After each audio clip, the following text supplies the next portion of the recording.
Je suis un survivant du cancer qui avait 3 mois à vivre. J'ai été décelé cancer de la prostate, mais j'avais un peu de cancer sur le côté droit du poumon. Mes os étaient attaqués. Les médecins m'ont dit, écoutez, à votre niveau, il n'y a plus rien à faire. En gros, c'est rentre chez toi et crève. Mais mourir n'était pas une option. Ça fait 4 ans et demi et je n'ai plus aucune trace de cancer. Guy, merci et bienvenue sur ma chaîne. Je suis très content que tu aies accepté de me donner de ton temps pour spread the word, faire passer un message qui est le tien et que je suis ravi de relayer aujourd'hui. Même si on a des points de vue différents sur certaines choses, moi ce qui m'intéresse c'est ton parcours parce qu'il est absolument incroyable. Guy, pour ceux qui ne te connaissent pas encore, qui es-tu et pourquoi est-ce que tu es là? Quel est ce message que tu veux nous faire passer? Alors d'abord, c'est à moi de te remercier de spread the word, puisque c'est pour ça que tu m'as invité. Alors écoute, c'est pas compliqué. Quand tu dis qu'on n'est pas d'accord sur tout, je veux d'abord commencer par ça. Non, on est d'accord sur tout.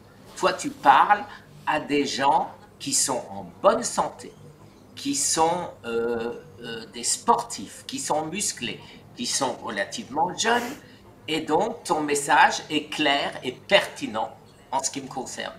Maintenant, moi, je parle à des gens qui sont malades, qui ont du diabète, qui ont le cancer, qui ont Parkinson, qui ont Alzheimer.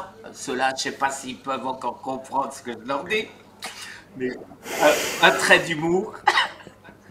Mais par contre, aujourd'hui, je veux spread the word. Alors, qui je suis? C'est la question que tu viens de me poser. Je suis un survivant du cancer qui avait 3 mois à vivre. J'ai été décelé en août 2018 d'un cancer phase terminale qui avait spread partout. Voilà. Donc, c'était au départ un cancer de la prostate, mais j'avais un peu de cancer sur le côté droit du poumon, mes lymph nodes étaient attaqués, mes os étaient attaqués, donc j'étais foutu. Les médecins m'ont dit, écoutez, à votre niveau, il n'y a plus rien à faire. J'ai pas cru quand on m'a dit ça dans mon premier hôpital aux États-Unis, puisque j'habite Miami. Je suis allé voir un autre hôpital qui m'a dit exactement la même chose. Je suis allé en France, à l'université de Strasbourg, dont il y a un professeur qui est réputé, qui m'a dit la même chose. Et donc, bon, qu'est-ce que j'ai fait? Qu'est-ce que j'ai fait? Bien sûr, j'étais effondré. J'étais effondré, alors je suis allé sur la place à Strasbourg avec l'ami avec qui j'étais, et j'ai bouffé comme un chancre, une choucroute, toutes les choses que je ne savais pas qui étaient interdites. J'ai fini par une forêt noire énorme, la crème chantilly, etc., etc. Et le lendemain, j'étais dans l'avion. Et dans l'avion, je me suis dit, mais je vais quand même pas accepter ça. Je vais pas laisser ma femme et mes enfants tout seuls. Je suis rentré et j'ai parlé à ma femme et je lui ai dit, écoute, je vais me battre, je vais trouver. Et ma femme m'a dit quelque chose. Pas une seconde, j'ai pensé et j'ai cru que tu allais mourir. Waouh. Et notre autre combat, j'allais dire où on n'était pas tout à fait d'accord, c'était comment annoncer ça aux enfants. Alors là, c'est terrible de pouvoir, tu vois, j'en suis encore ému, c'était certainement le pire moment de ma vie. Dire à ses enfants qu'on va mourir. Et donc, on a décidé de le dire. Mes enfants ont pris ça différemment. La plus petite, c'est aller s'acheter un chien. Et les autres, mon fils et ma fille, les aînés, m'ont aidé à chercher. Puisque j'ai passé 18 heures par jour à essayer de comprendre ce qu'était le cancer. j'ai emmerdé, excuse-moi, mais c'est vraiment, parce qu'embêter, c'est pas suffisant. Le plus grand professeur à travers le monde. Je leur ai envoyé des emails, je leur ai téléphoné, j'ai eu les secrétaires, je les engueulais quand je les engueulais elles quand elles me répondaient pas, etc., etc. Et j'ai eu la chance d'avoir pu être écouté parce que, en particulier, un professeur américain qui pour moi est le plus grand biologiste américain, c'est Thomas Seyfried. Et ce monsieur, je suis allé le voir en lui disant, bon, il m'a donné un rendez-vous, une demi-heure, on est arrivé, j'étais avec mon fils, et on pousse sa porte, et il me dit comme ça, il dit même pas bonjour, tu vois, enfin, il est pris dans un livre. Il me dit, mais est-ce que tu sais que les grands singes n'ont jamais le cancer? Et moi, j'ai dit, ben, c'est évident. Surpris. Il dit, ils peuvent pas aller chez Häagen-Dazs et ils peuvent pas aller s'acheter des McDo. Et, et voilà, comme tu vois, comme tu as fait. Et la glace était rompue. Et on a parlé pendant 2 heures et demie. On a parlé pendant 2 heures et demie et je lui ai expliqué que que je ne venais pas lui demander son aide, qu'il n'avait pas le droit de me donner parce qu'il n'est pas médecin, mais que je voulais être son guinea pig, c'est-à-dire Son cobaye. cobaye. Et il m'a dit, bon, bah écoute, alors documente tout ce que tu dis. Je lui ai appris des choses, il m'en a appris 10 fois autant que ce que moi je lui ai appris. Mais j'étais déjà, grâce à lui, il faut bien le dire, sur la voie de la guérison. Je dis bien guérison et non pas rémission. Parce que tous les oncologues du monde vont te dire, oui, tu peux avoir une certaine rémission, 6 mois, 1 an, 2 ans, au maximum 5 ans. Et au bout de 5 ans, ceux qui ont fait la chimio, ceux qui ont fait la radiothérapie sont morts à 92 ou 98%. Je ne me rappelle plus, mais c'est tellement énorme que ça n'a même pas d'importance, la différence. Et en plaisantant, je demande à ce grand professeur, et alors, et au bout de 6 ans, il me dit, ah, au bout de 6 ans, il n'y en a plus. Voilà. Bon, donc c'était clair. Moi, j'ai eu de la chance. Quand j'ai eu de la chance, c'est bien sûr, c'est pas d'avoir fabriqué mon cancer, c'est d'avoir été diagnostiqué trop tard. Donc, on m'a pas bousillé, on m'a pas fait de chimio, on m'a pas fait de radiothérapie, puisque c'était trop tard. Il était trop tard, donc on se dit, on rentre pas dans les traitements, machin, c'est bon, c'est foutu pour toi. En gros, débrouille-toi avec ça. En gros, c'est ça. Rentre chez toi et crève. Voilà. Alors, Ok. après, bien sûr, il faut quand même faire un peu d'argent. Alors, on m'a donné des pilules qui s'appelaient du Zytiga aux États-Unis, 10 500 dollars le traitement pour un mois, Waouh. ouais, et qui coûte 3050, comme par hasard, ça termine par 50 aussi, tu vois, euros en France. Et ça, c'est pris en charge par la sécurité sociale. Quand j'ai vu au bout d'un mois et demi, d'abord rien, et en plus de ça, je regarde sur le site du fabricant et c'est marqué traitement palliatif qui peut augmenter la vie de 23 mois au maximum. Et en plus de ça, effet secondaire, 30% cause de mortalité par arrêt cardiaque. Donc, j'ai pas attendu, Oh là là. j'ai arrêté immédiatement. Et tu as aujourd'hui encore des imbéciles, excuse-moi le terme, qui pensent que c'est mon orchidectomie, c'était une opération pour éviter la testostérone, et ces médicaments palliatifs qui m'auraient sauvé la vie. Et quand je dis ça à mes oncologues, ils se marrent, parce qu'un traitement palliatif n'a jamais sauvé la vie à personne. Voilà, donc là, c'est clair. Alors, quand j'ai commencé à chercher, j'ai vu que tout existait. C'est-à-dire, si tu regardes depuis 1931, la première personne, c'est Otto Warburg, qui nous explique comment fonctionne le cancer. Jusqu'à Jim Allison, en 2018, qui nous explique ce que le corps fait et comment le cancer détourne nos propres défenses contre nous-mêmes. Et quand tu as compris tout ça, c'est facile de faire 1 plus 1 plus 1. Tu arrives à trouver comment guérir du cancer et non pas être en rémission. Il faut combattre le cancer, je dis toujours, il faut donner à ton corps ce que ton corps a besoin et ne pas donner au cancer ce que le cancer a besoin. C'est aussi simple que ça. Voilà. Mais ça... Alors, je pense que tu dis simple et après tes recherches et tes conclusions, ça a l'air d'être le cas. Donc, j'ai vraiment envie que tu nous expliques tout ça.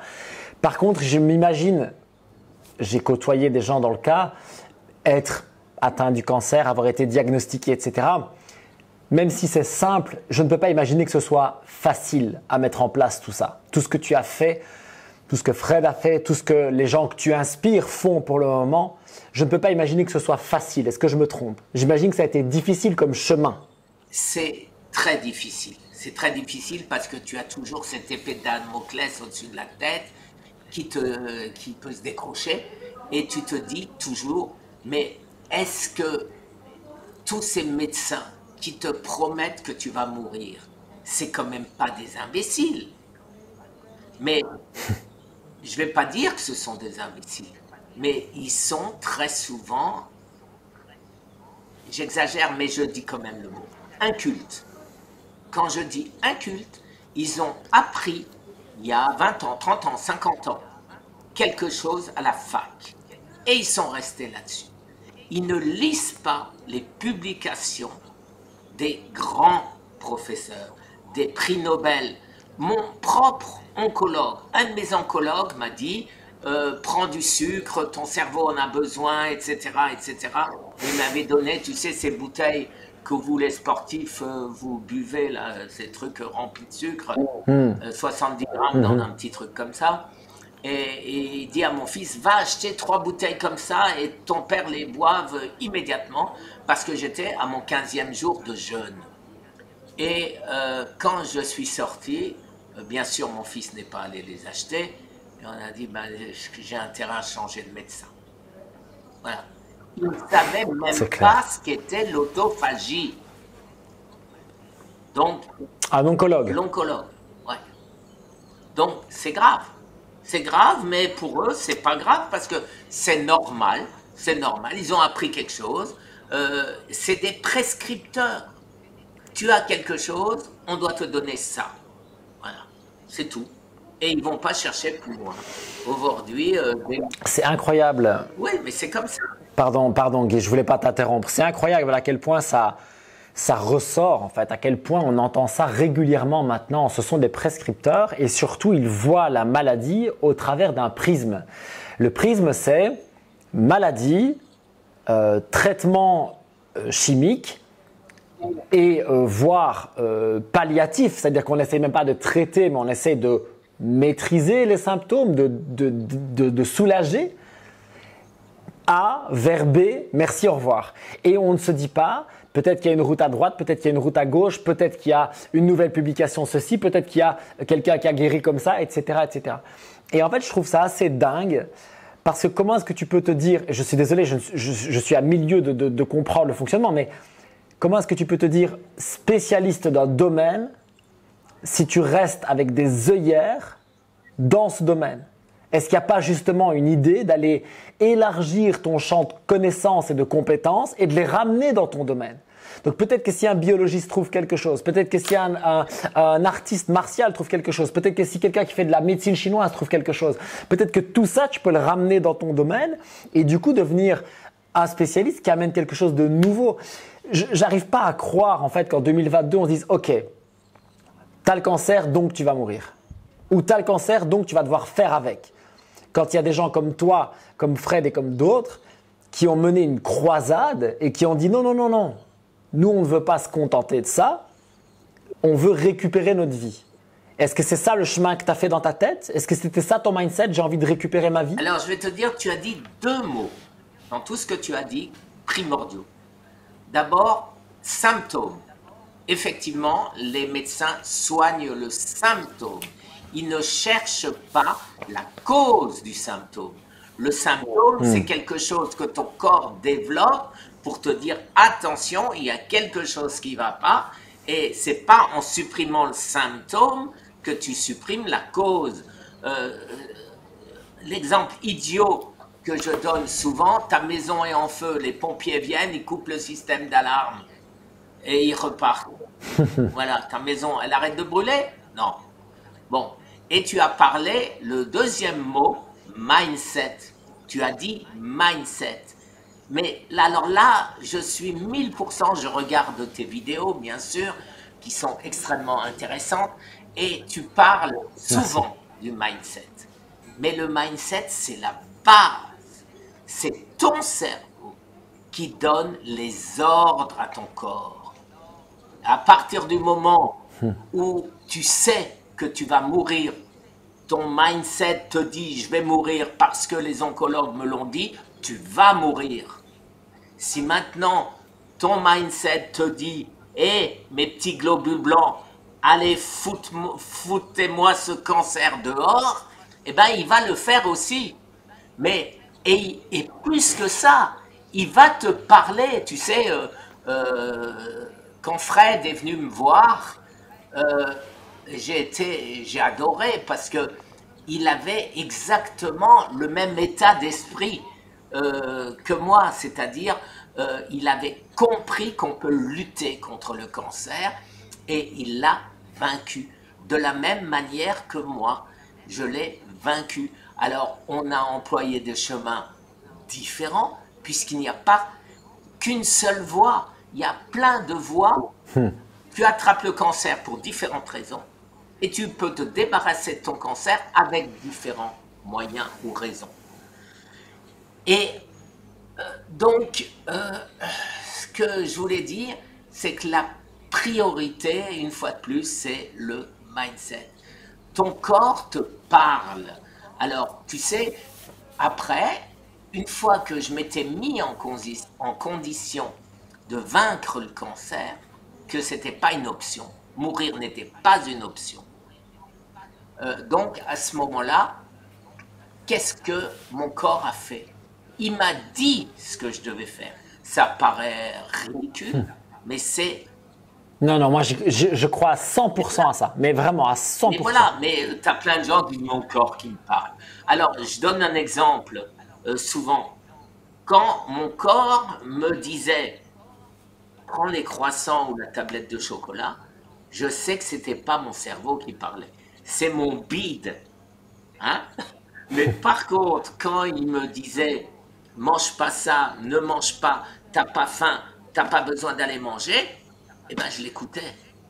Parce que comme tout le monde, je me levais le matin, j'allais prendre mon petit-déj, alors j'aimais bien du Nesquik, hein, et bien voyons pourquoi pas, avec du lait de vache et avec des croissants, etc. Et après, je me suis étonné, au bout de 50 ans de ce type de nourriture, que j'avais développé un cancer. Alors effectivement, le cancer, ça ne s'attrape pas un cancer. On se le fabrique tout seul. Et il faut ce qu'on appelle un déclencheur. Alors, je suis désolé, mais on fait une pause. On fait une pause, Guy, parce que ça, c'est juste énorme ce que tu viens de dire. Ça ne s'attrape pas, on se le fabrique tout seul. Après, je voudrais bien que tu parles du déclencheur, mais est-ce que tu peux expliquer ça? Parce que c'est juste incroyablement puissant de pouvoir arrêter d'être une victime de la chose et se rendre compte qu'en fait, c'est notre responsabilité, littéralement. C'est ton corps qui le fabrique tout seul. C'est pas l'univers qui te tombe dessus, quoi. Tu sais, il y a un docteur que je connaissais bien, que j'ai fréquenté, qui disait « Le cancer, c'est la faute à pas de chance ». Et moi, je le contredisais en disant « Oui, c'est la faute à pas de chance parce que tu savais pas ce qui te donne le cancer. Mais à partir du moment où tu as compris, où tu as lu toutes ces études scientifiques publiées, où on t'explique ce qui fabrique le cancer, si les gens suivaient ces recommandations, il n'y aurait pas de cancer.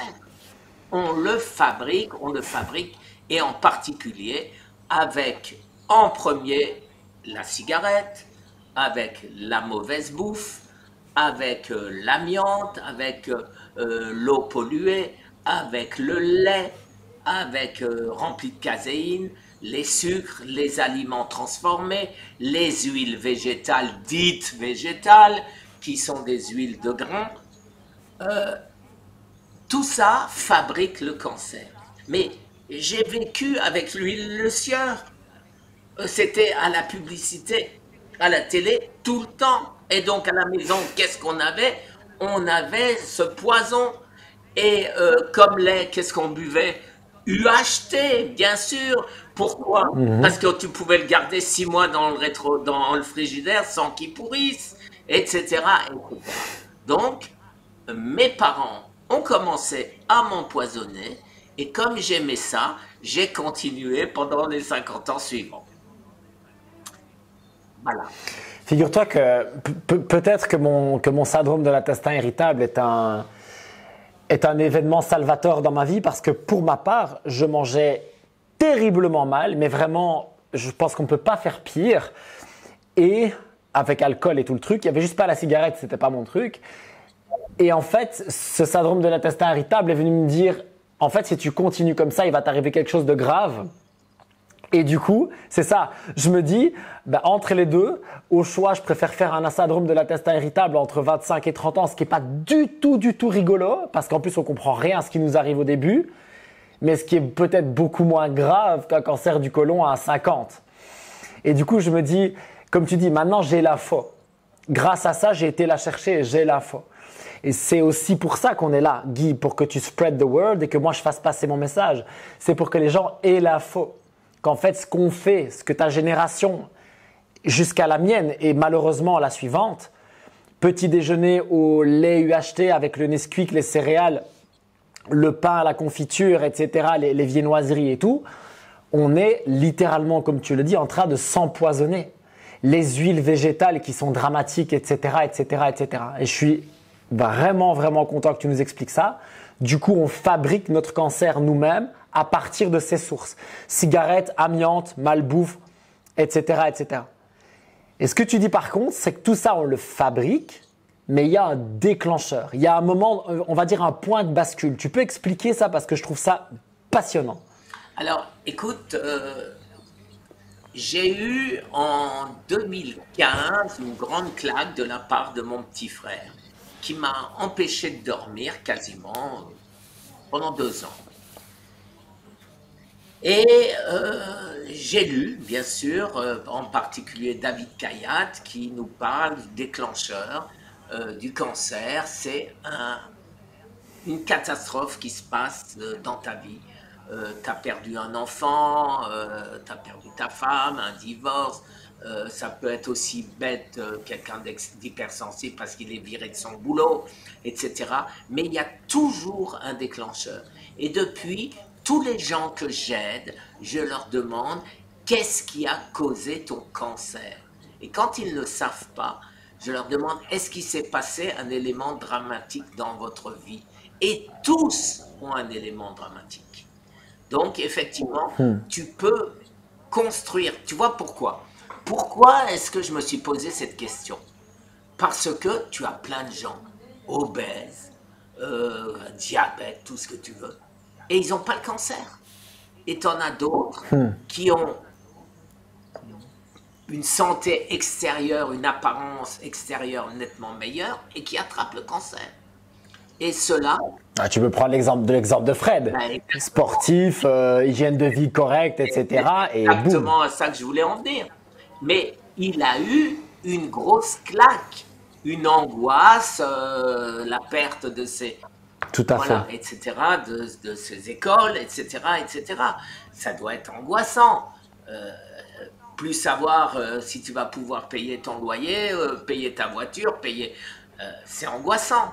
Et donc, bien sûr, tu as des personnes qui arrivent plus ou moins bien à gérer ce stress.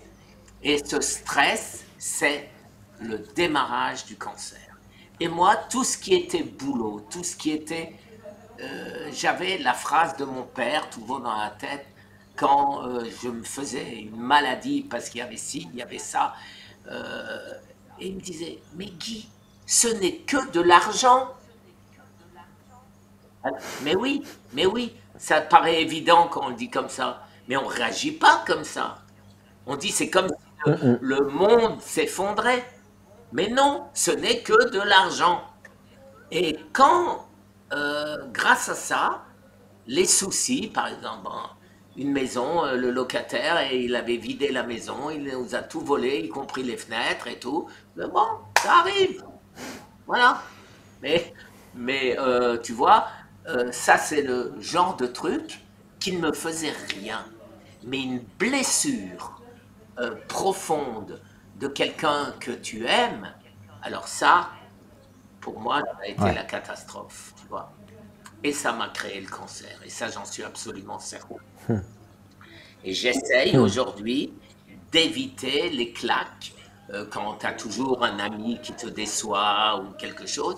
Et j'essaye de passer outre, de me dire chaque fois, c'est pas grave, parce qu'on le sait, des fois je m'engueule avec mes enfants, il faut pas, allez, bon, ils comprennent rien, c'est pas grave. Tu vois, mais j'essaye de passer outre et c'est des fois très difficile parce que tu sais bien, tu as aussi des enfants. Les enfants, ça sait bien nous énerver. Et puis ça nous touche différemment, quoi. Ça nous touche différemment, il n'y a rien à faire, c'est viscéral avec les enfants. Et donc pour toi, c'est ce gros déclencheur, ce moment de stress intense, en tout cas vécu comme un stress intense, qui est le point de bascule, qui est le moment où le cancer se déclare, où ton corps n'arrive plus à lutter contre. Qu'est-ce qui change à ce moment-là? Alors, je dis toujours, tu peux mettre 20 ans, 30 ans, 50 ans, 60 ans pour construire ton cancer. Pour construire, j'irais dire, la possibilité à ton corps d'exploser, mais ce déclencheur, il le faut, puisque tu as des gens, comme je le disais, qui sont obèses et qui n'ont jamais le cancer, ou qui fument, donc tu sais qu'il n'y a que 40%, que c'est énorme quand même, des gros fumeurs qui attrapent le cancer. Alors, pourquoi les 60 autres ne l'attrapent pas? Eh bien, c'est simplement parce qu'ils ont une vie plus cool, ils se stressent moins, ils s'angoissent moins. Voilà, donc c'est tout. Plus tu te feras de stress et plus tu auras construit la possibilité pour ton corps de développer un cancer, plus tu as de chances de l'attraper, ce cancer. Ok, donc en gros, si je comprends bien, on a à la fois un environnement propice qu'on va créer, propice ou pas propice à cette création du cancer. Je pense qu'on a aussi un bagage génétique qui est plus ou moins grand. Notamment, on parlait des cancers Stop. Vas-y. Non, vas-y, t'es pas d'accord? Dis-moi. Ça, c'est la grosse excuse des oncologues en disant c'est génétique. Mais un cancer, comme le dit Thomas Seyfried et beaucoup d'autres grands, Stanford Université, Harvard, le cancer est au maximum génétique à hauteur de 3%. Et le reste… À seulement 3%. Donc c'est 97%, 97% environnemental. Voilà. Mais tu le crées toi-même. Et donc, alors, pourquoi est-ce que ces oncologues disent ça? Tu as un cancer du sein, ils étudient le cancer du sein et ils voient qu'il y a tel ou tel gène. Et ils voient que dans 50%, 80% des personnes qui ont un cancer du sein, il y a tel gène. Donc, on dit, ben voilà, c'est le gène qui est responsable. Mais, excuse-moi encore une fois de parler comme ça, mais c'est d'une connerie grave. Ça veut dire qu'ils n'ont rien compris. Ça veut dire que l'épigénétique, ils ne savent pas ce que c'est. Notre corps réagit en fonction d'une situation donnée. Et quand il s'agit du cancer, notre corps fabrique ce gène. Mais ce n'est pas ce gène qui a fabriqué le cancer. C'est l'histoire de l'œuf et de la poule. Ok, donc pour toi, enfin, selon tes recherches, ça va dans l'autre sens. Mais évidemment. Et donc, aujourd'hui, on sait, tu peux faire ça sur tous les cancers. On sait que quand il y a tel gène, c'est parce que ton corps l'a fabriqué, l'épigénétique. Regarde tout ce que... Bon, je suppose que si ça t'intéresse, tu vas regarder. Mais Bien sûr. le cancer est extrêmement intelligent. C'est pas par hasard qu'on l'appelle les cellules malignes. Le cancer arrive même, prix Nobel 2018, Jim Allison, il t'explique même que le cancer détourne nos petits guerriers créés par les globules blancs à son profit. C'est-à-dire, tu vois, tu as un cancer qui se développe à un endroit. Le cancer va les entourer avec ses petits soldats. Et quand nos soldats, qui ne sont pas des traîtres, entre guillemets, viennent dans ce coin-là, ils disent, là, on a déjà regardé, allez voir en face. C'est exactement ce qui se passe. C'est la 5e colonne. Et alors, quand j'ai compris ça, j'ai compris comment lutter contre ça. Autrement, t'es mort. Alors, quand on te donne du coca, du sucre, etc., etc., à l'hôpital, après t'avoir fait une séance de chimio, on t'empoisonne. Quand tu as compris ça, qu'est-ce qu'il faut faire?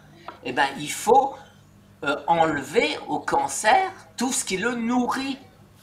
Et ça, c'est pas moi qui l'ai découvert. Je l'ai compris en lisant les publications scientifiques. Et donc, en supprimant tout ce qui est glucides, tout ce qui est carbohydrate, le cancer n'a plus ce qu'il a besoin. Et quand il a plus ce qu'il a besoin, eh ben, il rétrécit, il se regroupe. Quand tu as froid, qu'est-ce que tu fais? Tu te fais comme ça, et puis tu t'enveloppes dans la couverture, et ce qui est autour, ça n'existe plus. Si la pièce, elle est froide, tu t'en fous. Toi, tu veux avoir chaud. Le cancer, il fait pas. Et quand le cancer se rétracte sur lui-même, il abandonne ses défenses qu'il nous a volées. Et donc, à ce moment-là, il n'y a plus nos petits soldats traîtres qui se battent pour le cancer, etc., etc. Et au fur et à mesure, en enlevant, en affamant le cancer, starve the cancer, c'est ce que disent les grands biologistes américains. Ça veut dire affame le cancer. Eh bien, si tu fais ça, tu es sur la bonne voie. Thomas Seyfried parle de la diète cétogène. Pourquoi? Bon, on n'est pas tout à fait d'accord sur certains trucs. D'ailleurs, avec Fred, on en a parlé, on n'est pas chaud pour les 75% de gras. Vois? Mais pour le reste, on est 100% d'accord. Il faut supprimer plein de choses. Il faut supprimer tout ce qui est à base de carbohydrates, tout ce qui est sucre, y compris les fruits, y compris le lactose du lait, y compris tout ce que tu peux manger, les frites, les tubercules, les carottes, n'importe quoi qui a du sucre, il faut le supprimer. Et en le supprimant, eh ben, tu supprimes au cancer la possibilité de se nourrir et par là même de grossir. Donc ça veut dire que tu as combiné une alimentation cétogène par définition, puisque tu as retiré tous les glucides, ou la plupart en tout cas, on va en parler. Et je sais aussi que tu as affamé ton cancer par du jeûne, mais tu es allé très loin dans le jeûne, toi en plus. Est-ce que tu n'as pas jeûné 40 jours ou quelque chose, 42 jours? 45 jours. 45 jours, autant pour moi. 45 jours, est-ce que ça a été ta toute première démarche ou est-ce que tu as fait d'autres choses avant? Ça a été ma première démarche. J'ai commencé, je me rappellerai toujours, tu vois, j'ai été diagnostiqué, je l'ai dit, en août 2018. Je suis revenu après avoir fait le tour de tous ces oncologues, d'avoir cherché le 19 janvier C'était après mon anniversaire, je suis né le 15. D'ailleurs, c'est bientôt mon anniversaire, 71 ans. Jamais j'aurais pensé que je serais encore vivant. Mais bon. Le 19, après avoir fait une grosse bouffe, pour le 15, mon dernier repas, mon dernier anniversaire, j'en suis encore tout ému. Le 19, j'ai dit ce que j'ai déjà dit, à savoir non, je vais survivre. Mindset. Et j'ai commencé à faire un jeûne puisque j'avais vu, donc pareil, je n'ai rien inventé, je n'ai rien découvert.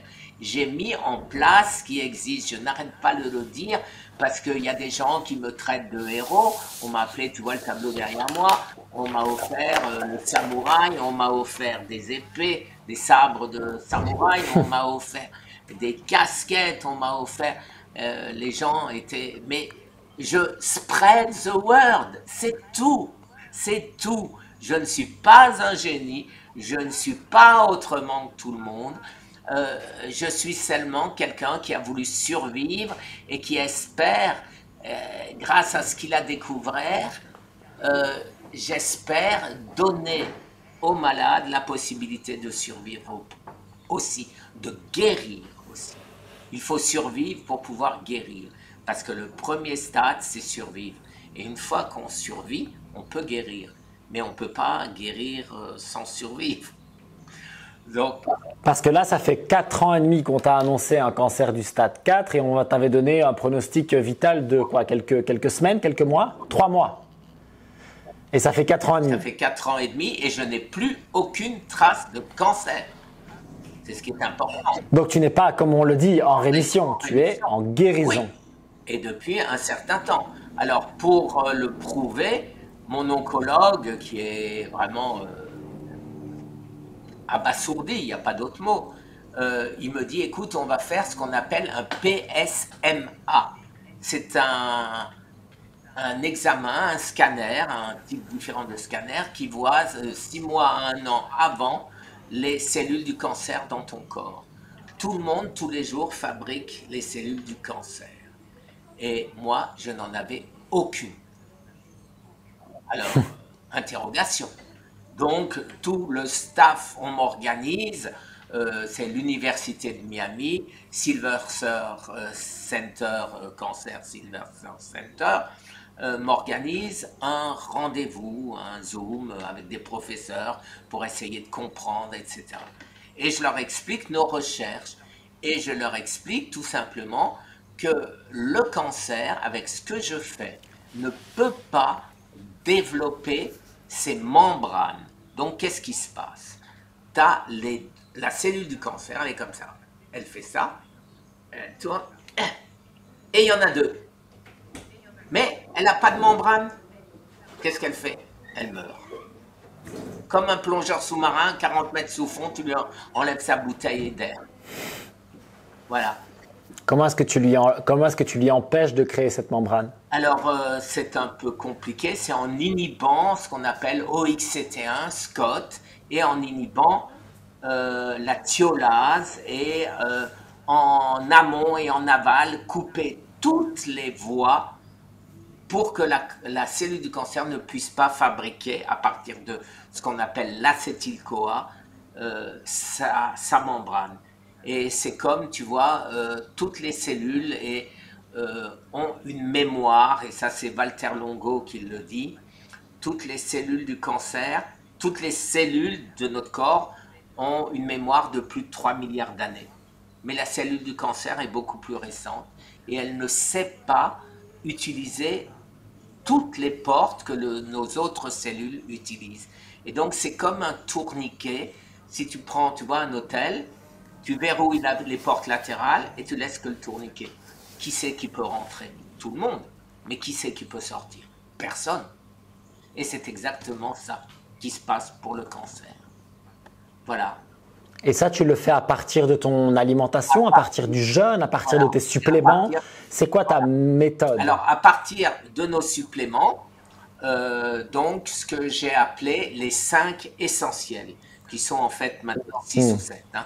Mais on n'a pas changé le nom parce qu'on a groupé 3 dans un, c'est-à-dire le traitement métabolique inventé par Maurice Israël et mis en place par le docteur Laurent Schwartz depuis des années.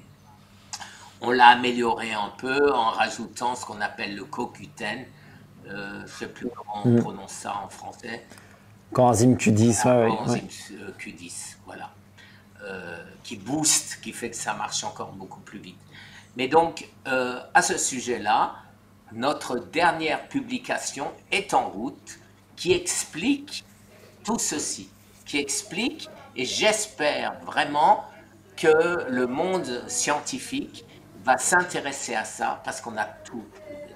On a travaillé comme des chiens pour ça avec mon nouveau partenaire, enfin depuis maintenant plus d'un an et demi ou 2 ans, c'est Eric Berg, tu connais certainement de réputation.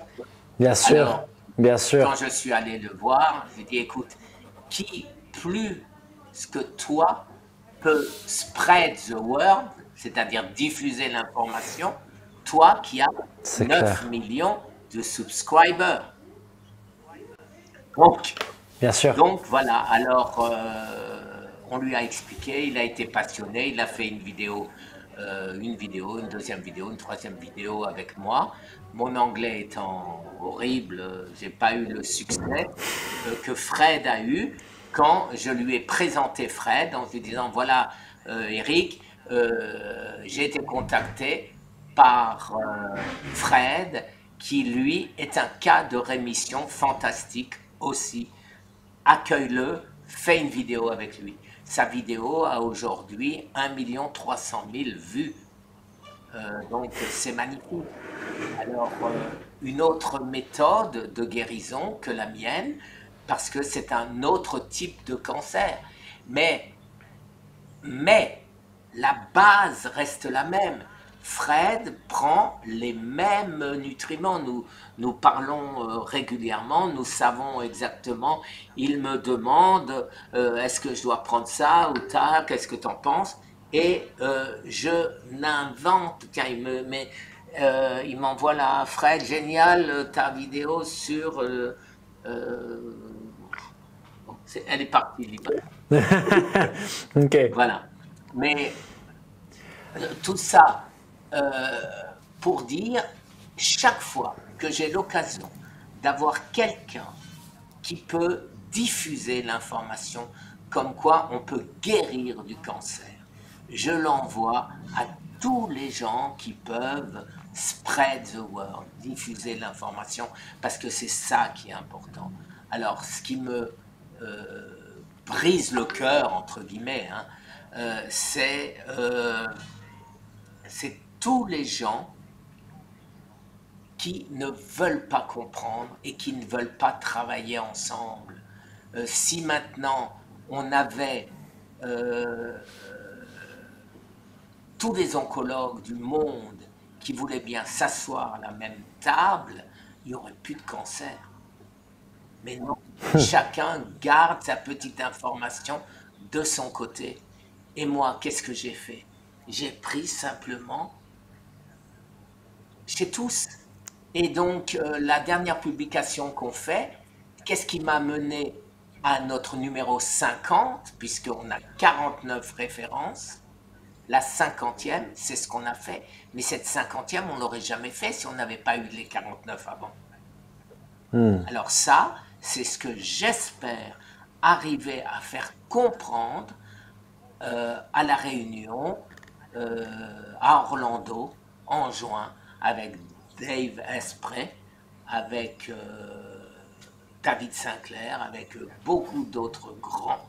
Et j'espère arriver à ouvrir ma bouche et leur dire tout ça, avec preuve à l'appui, notre publication scientifique. Comment est-ce que tu expliques que les oncologues ne veulent pas s'asseoir à la table, ne veulent pas discuter ensemble, ne veulent pas chercher des solutions alternatives à ce qu'ils font pour le moment, ce qui de toute évidence ne fonctionne pas? Ben, écoute, ils savent que ça ne fonctionne pas, puisqu'ils te le disent, que tu vas mourir. Maintenant, ils bossent pour un hôpital. Alors l'hôpital leur dit, Voilà, lui, il a un cancer de tel type, donc tu lui donnes tel chimio. Lui, il a un cancer du cerveau, tu lui donnes telle radiothérapie ou telle opération chirurgicale, etc., etc. C'est, on ne regarde même plus le patient. Le On patient. regarde un dossier. C'est un protocole, en Voilà, fait. c'est un Ouais. protocole. C'est un protocole et c'est ridicule. Je sais pas moi, un type qui fait 150 kilos et qui a 70 ans, même s'il a le même cancer que celui qui a 25 ans et qui est baraqué et en pleine forme, on ne lui fait pas la même chose. Non, on lui fait la même chose. Donc, alors ça, c'est C'est clair. dramatique. Et celui qui crie ça haut et fort, qui est pratiquement le seul à oser le dire, parce qu'il est tellement célèbre qu'il en devient intouchable. Et j'ai relayé ces vidéos sur mes 2 sites, Cancer Thérapie en français et Survive from Cancer en anglais. C'est Thomas Seyfried qui a le courage de le dire que la chimio et la radiothérapie tuent. Moi, je n'oserais jamais le dire parce qu'on va me couper ma chaîne. Voilà, lui, il peut le dire. Alors moi, je ne le dis pas, mais je mets ses vidéos. Spread the word. Quelle a été la place du jeûne dans ta guérison et quelle est la place du jeûne aujourd'hui dans ton entretien de ta santé? Alors, si tu veux bien, je vais classer. En 1, mindset. Si tu ne dis pas à ton corps que tu veux survivre, tu ne survivras pas. 2, le jeûne. Alors le jeûne, c'est primordial. Parce que qu'est-ce qui fait ton corps? Ça s'appelle l'autophagie, encore un prix Nobel 2016, un japonais. Qu'est-ce qui fait ton corps? Il a faim. Et il cherche à travers ton corps tout ce qui est déficient. Et ce qui est déficient, c'est quoi? C'est ce qui est malade, dont les cellules du cancer. Mais pas que les cellules du cancer. Ton corps, quand il s'auto-répare, il répare tout. Il dit pas, ah ben non, la rouille, non, je ne vais pas repeindre, hein, je vais juste enlever la vis là qui va. Non, il répare tout. Moi, il m'a réparé mon cancer, qui était la chose pour laquelle je me suis battu, mais à côté de ça, j'ai eu la surprise de voir que mon diabète de type 2 avait disparu. J'ai eu la surprise de voir que mon psoriasis, que j'avais tous les mois, avait disparu. J'ai eu la surprise de voir que ma pression sanguine était redevenue normale. Et ce qui est le plus voyant, mes cheveux, mes cheveux. Je vous suggère de regarder la vidéo que j'ai faite justement avec Thomas Seyfried je crois que c'était en 2000 ou 2001. J'étais tout blanc et j'avais un trou. J'avais pas de cheveux. Aujourd'hui, eh ben, mes cheveux, ils sont de nouveau gris, presque gris foncé. Voilà, je vois mieux. J'ai repris mes lunettes de l'année dernière ou d'il y a 2 ans maintenant parce que les dernières me faisaient mal aux yeux. Elles étaient trop fortes. La télévision, je mettais le son, le volume sur 30. Aujourd'hui, je mets le volume sur 20. Alors, C'est voilà. extraordinaire. Donc, et c'est là ce qu'on appelle la longevity, le rajeunissement. Ça marche parce que notre corps ne sait pas. Quand tu donnes au corps ce qu'il a besoin, il est en bonne santé. Quand tu l'empoisonnes, il est en mauvaise santé. Et là aussi, on ne sait plus comment le dire. C'est quoi ce dont notre corps a besoin? Ben, notre corps, il a besoin de ce qu'il a toujours eu, à savoir de l'alimentation naturelle. Alors là aussi, on s'est bousillé. On s'est bousillé, les légumes, par exemple, on sait que les légumes, c'est bon. Il y a quelques centaines d'années, personne ne mangeait de grains. On mangeait des légumes. Et aujourd'hui, tu as des médecins qui te disent attention, attention, dans les légumes, il y a des choses qui sont dangereuses. Alors surtout, ne mangez pas de légumes ou tel légume. Mais moi, ça me fait rire quand on dit ça. Pourquoi? Parce que je n'ai mangé que des légumes crus pendant 2 ans quand je ne jeûnais pas. Si c'était dangereux, je serais en vie? Je pense pas. Tu ne consommais aucun produit animaux, que des légumes? Je mangeais de temps à autre du poulet, et encore pas le meilleur, hein. J'aimais bien, il y a une boîte qui s'appelle Costco qui fait un poulet tout fait absolument délicieux. Et donc, comme mon fils disait, s'il était mauvais, eh ben, tu serais pas là. Donc, ça va, continue à le manger. Les légumes, les lectines, hein, donc, alors tu as des médecins, tu lis alors, des trucs alors, qui disent que c'est mauvais. Et à côté de ça, moi j'aime bien Harvard Medical School qui t'explique que c'est mauvais pour certains. Mais c'est certains, c'est quoi? C'est ceux qui, à force de la malbouffe, n'ont plus de microbiome correct. Correct, ça veut dire qui savent digérer tout ce que nos ancêtres savaient digérer. Alors aujourd'hui, effectivement, comme on n'a rien mangé pendant très longtemps, tel légume ou tel truc, si aujourd'hui tu l'avales, ton corps il va dire mais c'est quoi ce truc? Voilà. Mais normalement, ton corps devrait avoir ce qu'il faut. Alors, pour remédier à ça, bien sûr, on le sait, les prébiotiques, les probiotiques, le kimchi, le kéfir, la choucroute, et on rétablit tout ça.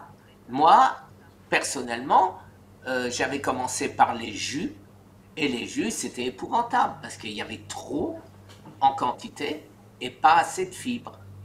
Pour Fred, c'était catastrophique parce qu'il avait bousillé son microbiote et il ne pouvait plus consommer de fibres. Alors, la première chose à faire, pas plus tard que hier, j'ai écrit, sachant que j'allais faire cette vidéo avec toi, j'ai écrit à Eric Berg, pour lui demander c'est quoi ta position là-dessus. Et il m'a dit exactement la même chose que ce que je pensais. C'est des gens qui sont déficients, qui ont un microbiome déficient, qui ne peuvent pas digérer les légumes. Mais il ne faut pas incriminer les légumes, il faut incriminer notre microbiome. Et c'est exactement comme ça, c'est comme quand on incrimine, on veut soigner le symptôme au lieu de soigner la cause. C'est exactement le même principe, l'œuf et la poule. Dans mes propres recherches, la raison pour laquelle j'ai créé une alerte, en tout cas jusqu'aujourd'hui, je continue à rechercher et on va voir comment ça se passe par rapport aux légumes, aux lectines, etc. C'est que moi, j'ai une partie de mon audience qui a des gros problèmes digestifs, syndrome de l'intestin irritable, etc. Et certains ont des maladies auto-immunes, notamment inflammatoires au niveau de l'intestin.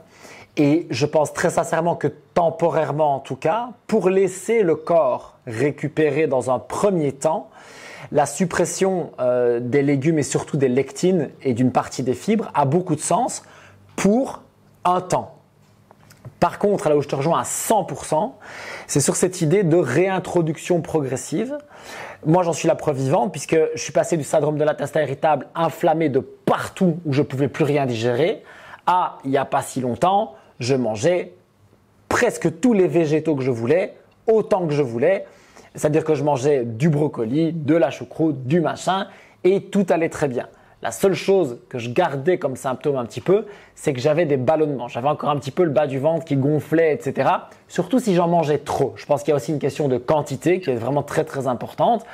Et il y a vraiment une question de cas par cas. Et tu vois, on parlait avec Fred, je pense qu'une des grosses différences aussi avec toi, c'est que son cancer, c'est un cancer du côlon et donc potentiellement, effectivement, son microbiote était complètement déréglé et que forcément, sa capacité à digérer tous ces légumes, etc., était totalement entravée. Si aujourd'hui, vous vous sentez bien dans votre peau, vous digérez bien vos légumes, surtout gardez-les. là où je pense qu'on se rejoint, Guy, c'est sur la quantité. Je pense qu'il est vraiment important de garder quelque chose que ton corps peut gérer et où tu te sens bien avec ça et pas où tu ballonnes, où tu es enflammé et où c'est compliqué à digérer.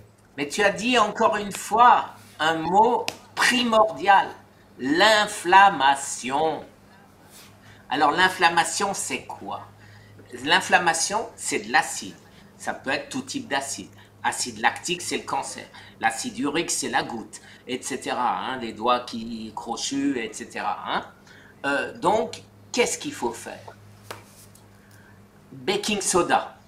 Baking soda, c'est Bicarbonate de soude. voilà, Bicarbonate de soude. avec Ouais. soit du citron, soit du vinaigre de cidre. Alors pourquoi? Parce que le baking soda a un pH de 9.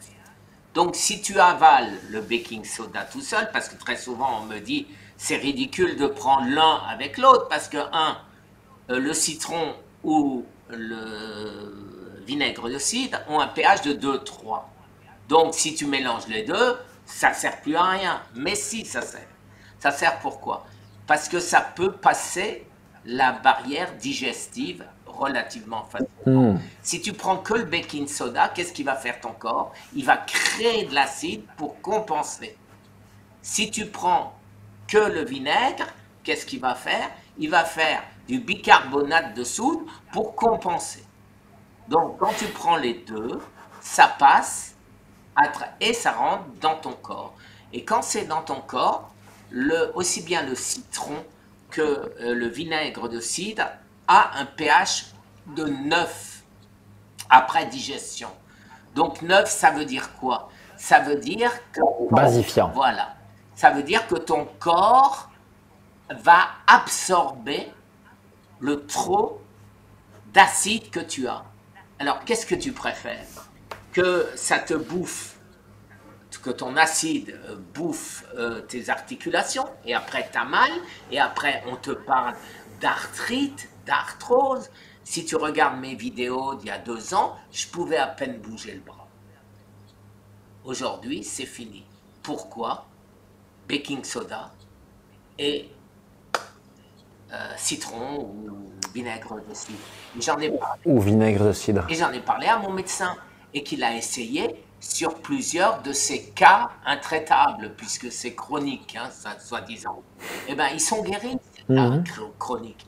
Alors, quand tu vois que tu peux guérir, je dis bien guérir, des maladies dites chroniques, je parle du diabète, je parle du psoriasis, je parle de ce que je viens de… Tendinite, arthrite, Voilà, arthrose. exactement. Et tu arrives à guérir de tout ça. Notre corps est intelligent. Il faut simplement lui donner ce qu'il a besoin. Alors c'est facile à comprendre. En première, on t'explique, on te donne un morceau de calcaire, on met de l'acide dessus, ça bouillonne. Et qu'est-ce qu'il a fait? L'acide a disparu grâce au calcaire. Et quand tu as de l'acide dans ton corps, il va bouffer le calcaire là où il le trouve, dans tes articulations et les os. Si tu lui en donnes du bicarbonate, eh ben, il arrête de bouffer tes os. C'est quand même pas compliqué à comprendre, ça. Hein? Voilà. J'adore. Tout a l'air simple avec toi. C'est cool ça. Voilà. C'est ça qui est terrible. Personne ne veut écouter. Et c'est tellement simple que très souvent, on me prend pour un uluberlu. Et dit, ouais, ben, qui sait, tu sais, toute ma jeunesse, j'étais gros, j'étais un rigolard, et donc mes amis les plus proches, alors ceux qui me connaissent vraiment, ils savent, ils le savent, parce qu'ils me connaissaient, ils ont suivi mon histoire, ils savent que je m'en suis sorti d'un cancer où je devrais être mort. Mais les autres, ceux qui… Ah mais non, mais ah ouais, c'est le rigolard qui faisait les blagues quand un potage, quoi. Hein, donc, alors, ils ne me prennent pas au sérieux, et hélas, ceux qui ont un cancer en meurent. Je peux rien y faire. On reparlait du jeûne ensemble et tu expliques que tu as fait un jeûne de 45 jours, ce qui va paraître totalement hallucinant pour les gens, puisque déjà quand Fred a parlé du sien de 21, la plupart des gens ont dit mais on meurt en 21 jours si on ne mange pas, ce qui est faux évidemment. Comment est-ce que tu as nourri ton corps à ce moment-là? Est-ce que tu prenais des compléments alimentaires? Est-ce que tu buvais? Comment est-ce que tu as géré ça pour avoir quand même les nutriments nécessaires pour fonctionner? Bravo, c'est une excellente question et c'est la seule qui est d'importance. Tu peux jeûner parce que j'ai expliqué le principe de l'autophagie, mais il ne faut pas avoir de carences. Et les carences dangereuses, c'est en particulier les minéraux et les vitamines. Donc, celui qui m'a expliqué ça, c'est bien évidemment le professeur Thomas Seyfried qui m'a raconté l'histoire d'une de ses amies qui a jeûné très longtemps. Elle en est morte. Et quand ils ont fait, comme elle avait donné son corps à la science, quand ils ont fait son autopsie, il n'y avait plus de traces de cancer, mais elle était morte dénutrie.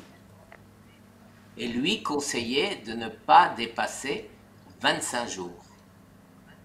Et moi, au bout de 20 jours, c'était avant, sans le connaître, hein, par hasard, mais vraiment par hasard, je me suis dit, ça fait 20 jours que je souffre, entre guillemets, parce que c'est pas vrai, parce qu'au bout de 3-4 jours, quand tu es passé sous ketones, sous corps cétonique, ton cerveau a compris qu'il n'y a pas de nourriture.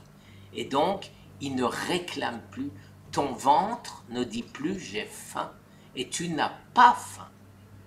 Et en plus, tu es plein d'énergie.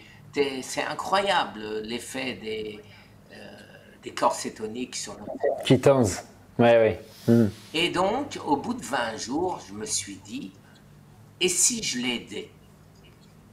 Ce que mon corps est en train de faire, c'est débarrasser si je l'aidais. Et l'aider, c'était quoi? C'était les recherches que j'avais faites sur l'ail, la lysine, sur le thé vert, et puis galocatéchine, et autres légumes. Compléments alimentaires pour avoir... Même pas, je vais dire presque des légumes. Et donc, qu'est-ce que j'ai fait? Je me suis dit, bon, surtout, je ne veux pas sortir d'autophagie. Donc, je vais manger maximum 50 grammes de trucs qui vont tuer des cellules du cancer. Donc, je mangeais un morceau de poireau. Cru, c'est dégueulasse. Hein. Mais si tu le cuis, il n'y a plus rien dedans. De l'ail cru, c'est pas terrible. De l'ail noir, c'est bon, ça va. Une branche de brocoli, une branche de céleri, etc. Une fois par jour, tu vois. Mais voilà, c'était une branche, hein. C'était comme ça, hop, et c'est tout. Hein. Mais ça te suffit pour te nourrir, parce que le corps est bien fait. Il prend ce qu'il a besoin. Et je me suis dit, bien sûr, le zinc, le magnésium, le sélénium, le potassium, j'ai pris des pilules. Et donc, à la fin, quand j'ai eu ma prise de sang, j'ai vu que je n'étais en carence de rien du tout. Et donc, qu'est-ce que j'ai fait? J'ai continué jusqu'à aujourd'hui, j'en prends toujours. Et quand je vois mes résultats, je publie sous toutes mes vidéos pour montrer que tout ce que je raconte, c'est vrai. On peut voir que je ne suis en carence de rien du tout, mais aussi que je n'ai rien en trop. Et ça, c'est dramatique. Parce que ça veut dire que dans l'alimentation d'aujourd'hui, il n'y a plus rien.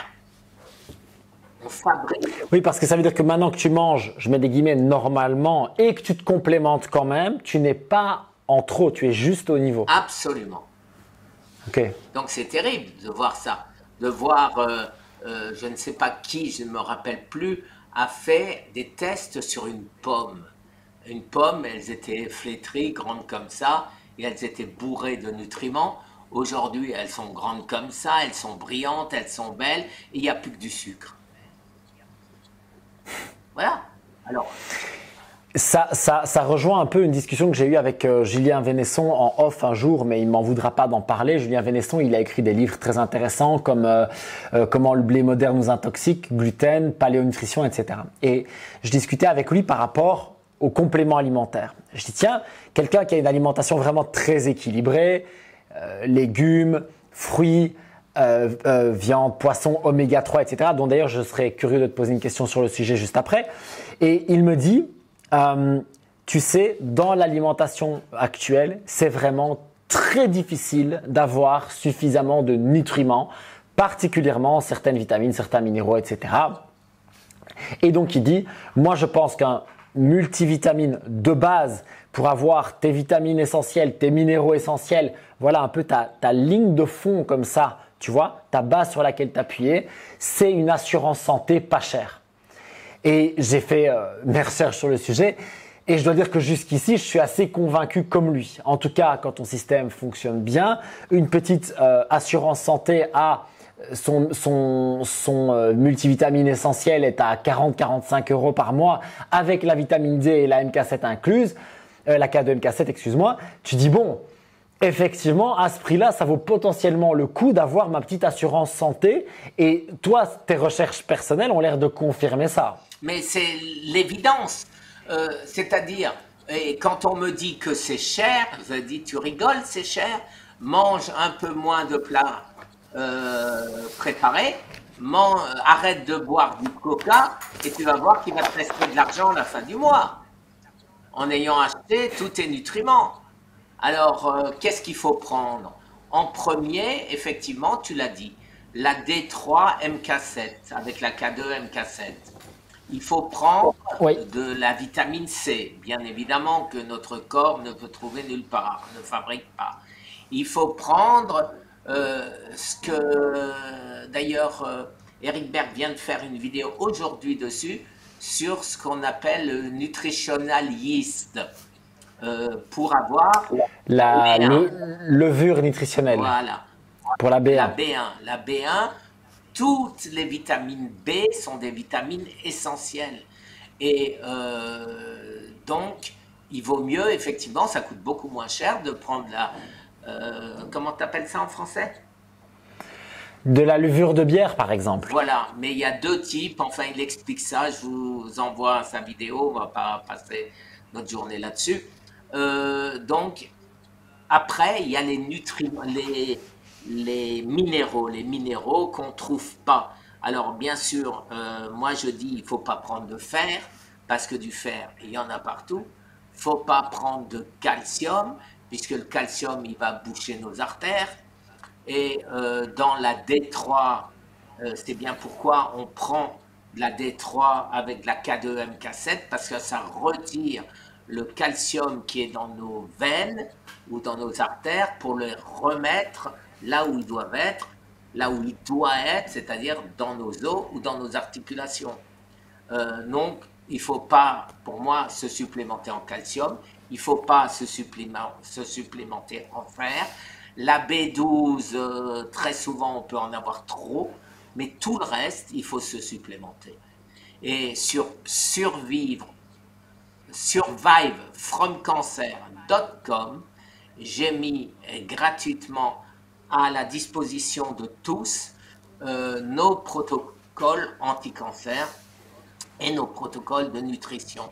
Et d'ailleurs, à droite, il y a la liste du protocole, à gauche, il y a la nutrition. Et la nutrition, c'est Eric Berg qui m'a aidé, ou même qui a fait le principal de tout ça, avec donc même des plats, ce qu'il faut manger, ce qu'il ne faut pas manger. Il y a plein de trucs qu'il dit qu'il faut manger que j'ai jamais mangé. Mais bon, j'ai jamais vu Eric dire des âneries, donc je pense que vous pouvez y aller franco. À ce sujet-là, toi aussi, tu fais un guide de l'alimentation. Ça me ferait plaisir que tu me l'envoies. Et je me permets. Avec grand plaisir. Voilà. Oui, et ton feedback sera intéressant. Attention que c'est pas un guide pour personnes atteintes du cancer, c'est vraiment quelque chose de généraliste. Voilà. Le but, c'est vraiment une introduction à l'alimentation anti-inflammatoire. Mais je serais ravi d'avoir ton feedback sur la question, donc je t'enverrai le guide. Voilà. Alors je vais te dire, j'étais, tu le sais, sur British Virgin Island où là il y a donc cet hôtel sur Buck Island que Britney où Britney Turner veut faire cette fameuse clinique, qui m'a demandé de faire un food label, le Samurai Food Label, Guy Tenenbaum approved. Alors, si parmi tes abonnés, tu as quelqu'un qui peut me faire un beau logo pour, pour mettre sur. Elle veut mettre, tu vois, ça tu peux manger. Si tu as un cancer, tu peux manger ça. Mais si t'as rien, tu peux manger tout ce que tu veux. La nourriture est extraordinaire. Chez elle, tu peux pas tomber malade, c'est ce que je lui ai dit. Personne ne peut tomber malade avec ce qu'elle nous donne à manger. Maintenant, il y a quelques petites choses à éviter. À ce sujet-là, j'en parle. Voilà, ça tombe bien parce que on oublie souvent les poissons. Les poissons, évitons à tout prix ce qui est farm raised, c'est-à-dire qui est Ok. élevage, les poissons d'élevage. Ok, donc Bouffent, les poissons d'élevage, de l'aquaculture, ouais. voilà, ils bouffent n'importe quoi, c'est du poison. Il y a des pays européens qui pensent sérieusement à interdire le saumon d'élevage. Je ne sais pas si c'est fait, si c'est pas fait, à tel point il est dangereux. Mais C'est pas encore fait, mais ce serait un énorme changement parce que, pour ainsi dire, chez nous, il y a pas d'autres saumons en fait. ouais. C'est très difficile de trouver du saumon sauvage. Voilà, et Je pense qu'aux États-Unis, c'est un peu plus facile. Mais du coup, Guy, quelle est ta position par rapport, par exemple, donc, à l'apport en oméga 3 via peut-être les sardines, peut-être le maquereau? Quel est ton point de vue à toi? alors, la meilleure source d'oméga 3, c'est bien sûr d'abord les pilules. Alors, l'huile de krill, Ah ouais. l'huile de cod, ça c'est facile, tu avales une pilule et tu as ta dose. Maintenant, dans l'alimentation, l'huile de cod en français, C'est l'huile de foie de morue. voilà. Alors, ils vendent des boîtes de foie de morue dans leur huile. D'abord, c'est délicieux. C'est délicieux, délicieux. Voilà, c'est délicieux et c'est certainement là où tu en trouves le plus et le plus facilement absorbable. En deuxième, et alors la boîte, elle est un peu grosse pour la manger en une fois, mais si tu la manges pas en une fois, le lendemain, ça sent un peu le poisson. Alors, il faut le savoir. Donc moi, comme je suis un gourmand, je la finis, hein. Mais, bon. Mais après ça, tu as les sardines à l'huile d'olive.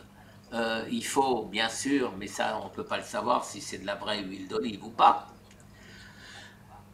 Mais les sardines, c'est très bon. En boîte, aucun problème. Aucun problème, je le dis bien, parce que tout le monde dit, ah oui, c'est des boîtes, c'est pas ça. C'est pas vrai en ce qui concerne les anchois, les sardines et les harengs. Voilà, tous les petits poissons, et si vous allez chez un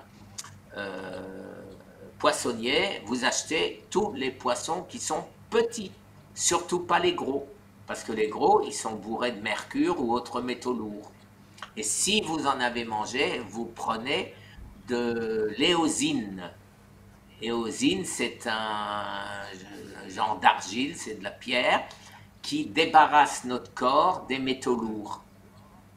Et donc ça, c'est quelque chose d'important aussi. Je note parce que j'ai fait une vidéo sur le sujet où en fait je me suis testé il y a quelques mois de ça parce que je mangeais beaucoup de thon en boîte qui est un gros poisson et j'étais avec un taux de mercure trop haut. Donc je me suis déjà j'ai viré le thon de mon alimentation, hein, très clairement. Je pense que là sur les 6 derniers mois je dois en avoir mangé 3 fois peut-être et du coup l'éosine je ne connaissais pas comme traitement et donc je suis très intéressé. C'est un traitement donc en gélule Non, quoi, même pas, c'est en poudre. Tu poudre. trouves ça, c'est très bon marché sur Amazon.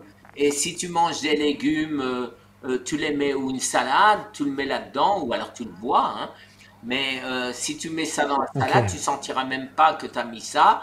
Et puis en même temps que tu absorbes ces minéraux, ces métaux, en même temps tu vas les éjecter de ton corps. J'ai fait une vidéo là-dessus Ok. sur cancer thérapie. YouTube.com/c/cancer thérapie. Je mettrai tous les liens. De toute façon, Guy, tout ce que tu es en train de citer, je note tout et je mettrai tous les liens en dessous de la vidéo. Comme ça, ce sera très facile pour tout le monde. Ta chaîne, tes livres, etc., etc. Ce sera vraiment très facile. Je mettrai même celle du docteur Eric Berg qui est absolument passionnante. C'est en anglais, mais bon, pour ceux qui feront l'effort, c'est assez intéressant. Guy, je voudrais encore te parler du jeu. En plus, dans les settings, dans les paramètres, tu peux mettre les sous-titres en français. Tu cliques d'abord sur sous-titres, ça te les met en anglais, tu vas sur la case à côté et là tu peux faire translate, traduire, et là tu choisis, il y a toutes les langues qui apparaissent et tu choisis ta langue.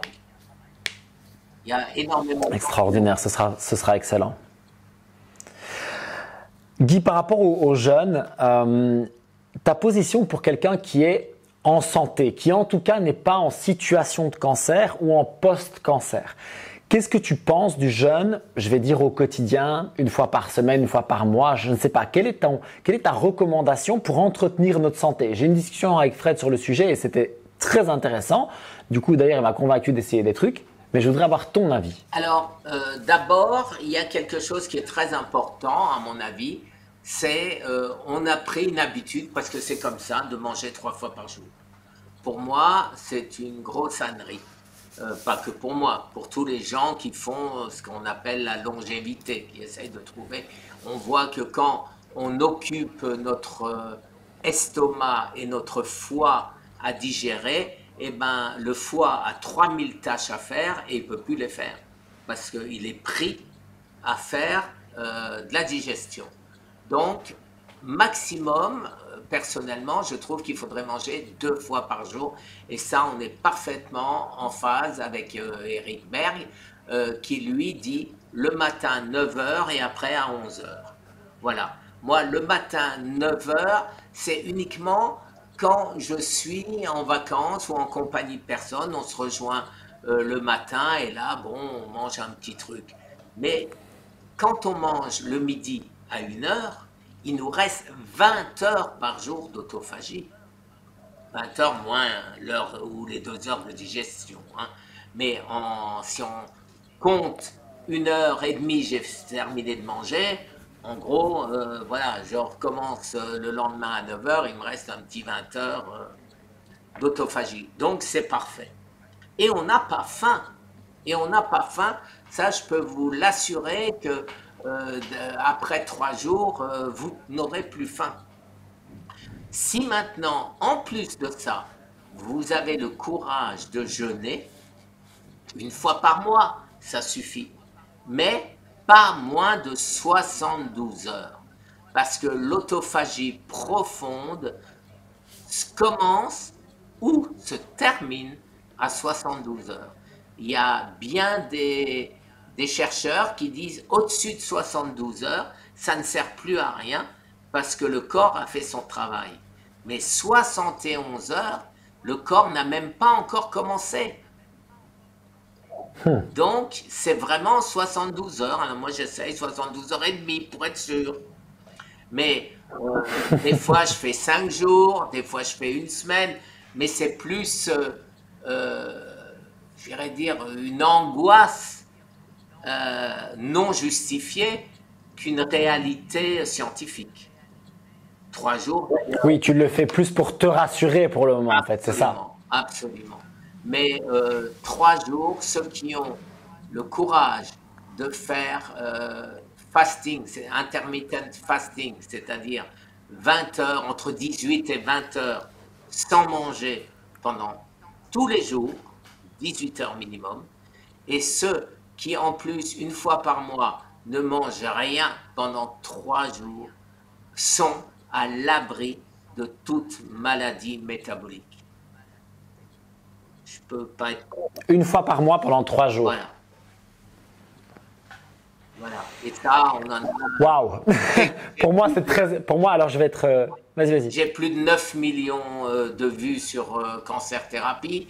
J'ai des quantités d'emails tous les jours qui me disent merci, tu as sauvé ma mère, tu as sauvé mon frère. J'ai une personne d'ailleurs qui m'attend, il doit être devant la porte là-bas, mais c'est pas grave. Je lui avais dit que j'avais un Zoom avec toi. Il attendra. Mais c'est une personne qui vient, qui a un cancer. On lui a enlevé la tête du pancréas.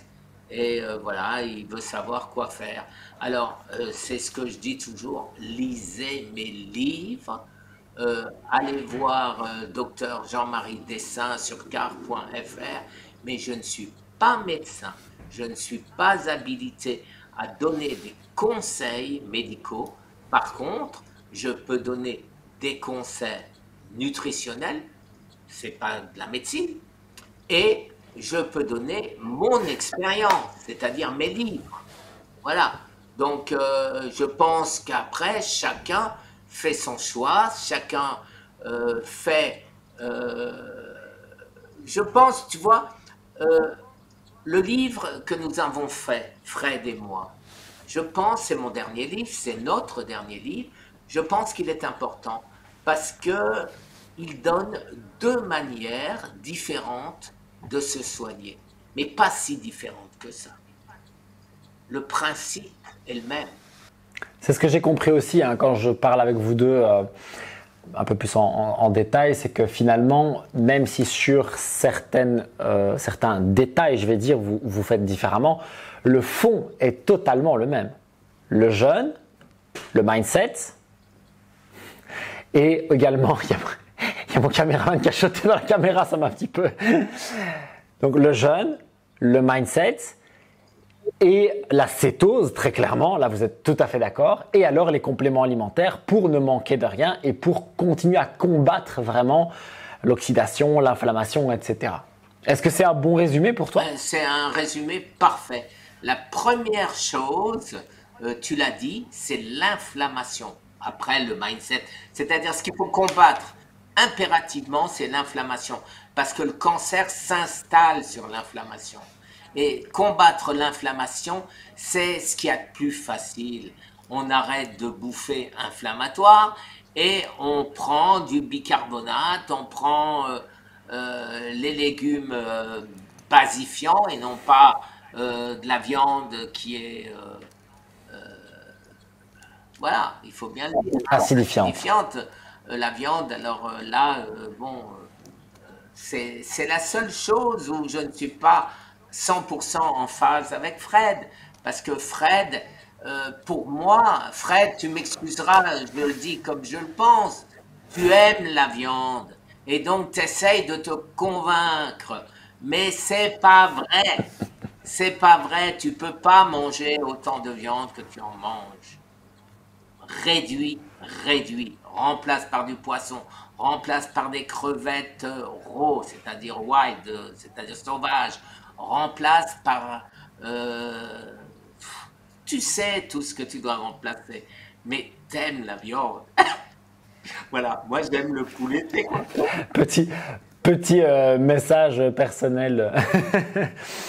Et quelle est la place de l'activité physique pour toi? C'est quand même intéressant ça dans notre contexte d'une chaîne qui à la base est aussi sur le sport. Alors je vais te dire, pendant 2 ans, je n'avais plus rien. J'avais mon oncologue français d'ailleurs m'a dit regardez, vous n'avez plus rien ici, puis touchait mes os et là ça pendait, tu sais, il n'y avait plus rien et ça pendait. Et aujourd'hui, bon, je ne vais pas dire que j'ai des muscles, hein, mais ils se redessinent tout doucement, tu vois. Je vois. Et aujourd'hui, comment j'ai fait? J'ai repris des protéines. Voilà, parce que sans protéines, tu construis pas de muscles. Hein. Ça marche Voilà, pas. je Non. pense que c'est pas un sportif que je vais expliquer ça. J'essaye de faire le matin, quand je me lève, mes abdos, mes pompes. Alors, j'ai beaucoup de facilité à faire les pompes corses. Tu sais comment tu fais les pompes corses? Tu t'allonges sur le dos, Non. pousse vers le plafond. Ça va alors. Ça, j'arrive très bien à faire. Hein. Mais bon, voilà. Mais donc, j'essaye de faire des pompes, j'essaye de faire ci, je fais du vélo, je fais du... comment il s'appelle cette machine-là? Oui, oui, du vélo elliptique, je vois Oui, très de bien. Ouais, ouais, l'elliptique, elliptical. Ouais. voilà. Mais je fais pas longtemps, mais j'essaye de faire du HIIT. Du HIIT, eh ben, c'est pas à toi que je vais Excellent. expliquer pourquoi. Donc, voilà, je fais du HIIT, je fais pas longtemps, je fais 5 minutes, et j'ai mes haltères qui traînent dans ma chambre à coucher. J'en ai une paire dans le salon. Et chaque fois que je passe devant, tiens, hop, hop, hop, hop, hop, je les pose. Je trouve ça génial. Je trouve ça génial, Guy, ce que tu viens de dire. Il est bien plus intéressant pour la santé. C'est quelque chose qui est très mal compris, hein, ça. Il est bien plus intéressant pour la santé de faire ce que tu fais, un petit peu le matin, un petit peu là, un petit peu une heure après, etc., etc., particulièrement à ton âge, versus rester assis toute la journée à rien faire et puis aller se défoncer pendant une heure. En fait, on se rend compte que les bénéfices sur la santé sont supérieurs quand on est en mouvement plus souvent. Alors l'idéal serait de faire les deux, une séance de sport que je vais qualifier de complète, une demi-heure à une heure régulièrement et un petit peu tout le temps, aller marcher, croiser des poids, machin. Et là où tu es très intelligent, c'est de faire ce qu'on appelle diminuer la friction. Ça veut dire que tu passes devant tes poids, ils sont là. Donc hop, clac, clac. Tu vois, moi, je suis dans la salle, j'ai ma barre de traction, elle est là. J'ai pas grand chose à faire, c'est facile pour moi. Et je comprends bien quand je suis au travail, etc., machin. Mais si vous pouvez trouver n'importe quelle petite stratégie pour mettre un peu plus de mouvement, aller marcher, faire des squats aux toilettes, peu importe, un truc qui fonctionne pour vous mettre en mouvement le plus souvent possible, je pense que c'est le top. Et du coup, Guy, à moi de te dire que je valide totalement ta démarche pour le coup. À 60, bientôt 11, c'est quand même la classe. Et je vais te dire quelque chose. Tu sais même pas pourquoi. Parce que quand tu fais un effort soutenu, tu crées de l'acide lactique. Et l'acide lactique, c'est quoi? C'est le cancer. Otto Warburg, prix Nobel 1931. Au lieu de fabriquer de l'ATP, ton corps fabrique de l'acide lactique. Tu as le cancer. Et donc, je fais mon sport en évitant de faire de l'acide lactique. Donc, très court, HIIT et rien de prolongé. Jamais. Quand je marche normalement, lentement. Je ne vais pas courir pendant une demi-heure. Je vais faire de l'acide lactique. Et tu vas faire du vélo alors, par contre, là tu le fais quand même un peu plus longtemps ou c'est aussi très court? Je fais cool et tout à coup je fais un sprint. Mais je ne fais pas un effort continu important qui va faire de l'acide lactique. C'est facile, quand je le faisais, j'attrapais des crampes. Hein. Ça, tous les sportifs le savent, hein, que les crampes, c'est l'acide lactique. Mais moi, c'est beaucoup plus grave que simplement une crampe. Une crampe, c'est pas très grave. Bien sûr, c'est la conséquence que ça peut avoir dans ta santé. L'acide lactique développe le cancer, ça c'est évident. Je me suis régalé à parler avec toi, Guy, et je suis absolument certain que je vais avoir un paquet de questions. Et en off, tu m'as déjà ouvert la possibilité d'une deuxième interview, et donc je te dis déjà que je serais ravi de te recevoir sur la chaîne. Qu'est-ce que tu veux nous laisser comme mot de la fin? Un grand merci parce que tu diffuses, parce que tu aides tous ces gens. Il y a presque 10 millions de personnes qui meurent chaque année du cancer. Alors, je ne dis pas qu'on va sauver les 10 millions. Tu sais, j'ai essayé de sauver des gens célèbres, si tu regardes mes vidéos, et ces gens célèbres étaient trop célèbres pour croire un samouraï. Merci Guy, c'était vraiment très très intéressant. Je mets tous les liens dans la description vers ta chaîne, tes livres, etc. Allez surtout voir la chaîne. Mais si moi, il y a une recommandation que je peux vous faire, c'est le livre. Je trouve que ton livre avec Fred est absolument passionnant parce qu'il est très pratico-pratique, il est très concret, il est très applicable. Et donc, je te remercie pour toute cette démarche et pour spread the word que je serais absolument ravi de continuer à faire. Merci Guy et à bientôt. Je le pense déjà. Voilà, et surtout, bienvenue dans notre team, parce que tu vas nous aider. Avec grand plaisir. À bientôt. Au revoir à tous. Si vous avez apprécié cet épisode, cliquez juste ici pour une playlist avec les meilleurs épisodes de ce podcast. Mangez pour votre énergie et profitez pleinement de votre vie. Peace.